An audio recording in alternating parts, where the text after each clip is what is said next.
pour le groupe Les Indépendants. Vous avez la parole.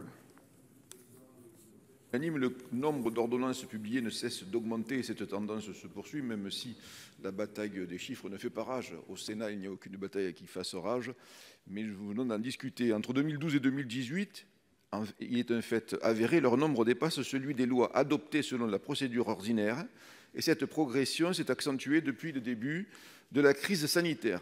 Ainsi, au cours de la session parlementaire 2019-2020, ce sont 100 ordonnances qui ont été publiées, contre 59 durant la session précédente. Et leur part au sein des textes relevant de la loi s'élève à 70%.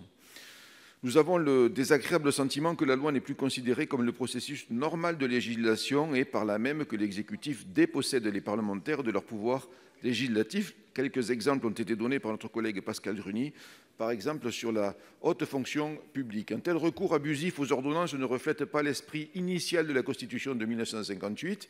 D'exceptionnel, ce phénomène est désormais devenu habituel. En outre, la ratification de la grande majorité des ordonnances s'effectue dans des conditions qui ne donnent pas la possibilité aux assemblées parlementaires d'examiner les mesures qu'elles instaurent.